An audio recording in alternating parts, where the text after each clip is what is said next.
जब मैं बहुत छोटा था 10 साल का, तो मैं मस्जिद में इशा की नमाज़ पढ़ रहा था एक दिन।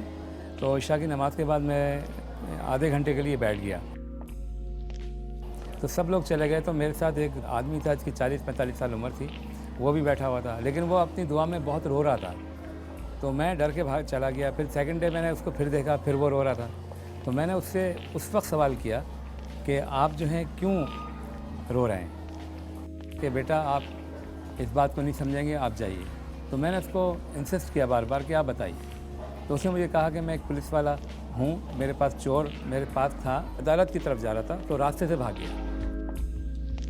तो मेरी नौकरी ख़त्म हो गई। 6 महीने से मुझे तनख्वाह नहीं मिल रही है, मैं मकरूज़ हो गया हूँ और मेरा केस कराची में चल रहा है, पैसे नहीं हैं, इसलिए मैं रोता हूँ। मैंने इसके लिए दुआ नहीं की, ज़ाहिर छोटा था, मैं क्या सोचता। मैं अपने मोहल्ले में गया और मैंने चंदा शुरू कर दिया। मैंने एक कहा 1965 की वॉर मुझे याद है, ब्लैकआउट था और मैं उस ब्लैकआउट में रात को जो है ना कुछ घरों में गया था, कुछ लोगों से पैसे मांगने के लिए। तो 200 रुपये मैंने जमा किए और उसको जाके मैंने दे दिए। तो वो कराची आया, फिर वापस आया, कहना कि नहीं मैं केस अभी दोबारा मुझे जाना पड़ेगा, मुझे 400 रुपये चाहिए। वकील ने शहद की बोतल मंगवाई है, असली घी मंगवाया है। तो फिर मैंने 400 रुपये के लिए फिर घर घर गया, पैसे जमा किए। जब फिर दोबारा वो जीत कर आया केस, तो बहुत खुश था और कहना नौकरी मेरी बहाल हो गई है और मुझे वो तमाम पैसे मिल जाएंगे जो मेरे रुके हुए थे।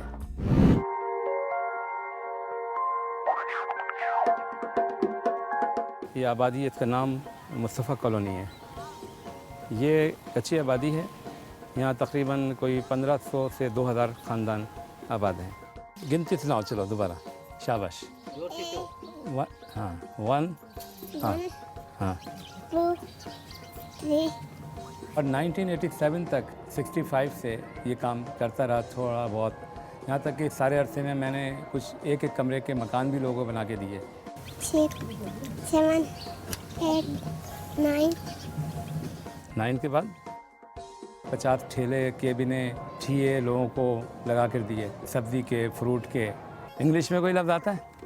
कोई भी लफ्ज़? बुक, BOO के बुक, ये भी नहीं। CAT कैट है, नहीं आता। लेकिन मैं ये देख रहा था कि इसका कोई फ़ायदा नहीं नज़र आ रहा। लोग ठीक हो रहे हैं, फिर उसी तरह ज़िंदगी गुजार रहे हैं।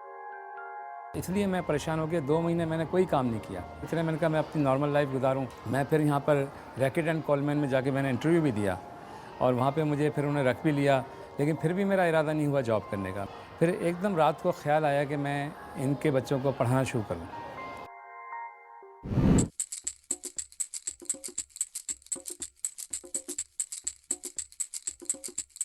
ये ख्याल आते ही फिर मैंने अगले दिन सुबह से निकल गया और कराची की कच्ची आबादी में घूमता रहा। मैं वो जगह तलाश कर रहा था जहाँ पर मुझे ज़्यादा चैलेंज का सामना करना पड़े। मैं उस ज़माने में ट्यूशन्स करता था, 4-4.5 हज़ार की, 5,000 की मैं ट्यूशन करता था। उसी से मैंने इसको काम स्टार्ट किया। काम इस तरह स्टार्ट किया कि एक बोर्ड मैंने लकड़ी का बनवाया और उस बोर्ड को मैंने वहाँ लटका के जहाँ यहाँ कचरा फेंकता था और वहीं से मैंने बच्चों को पढ़ाना शुरू किया।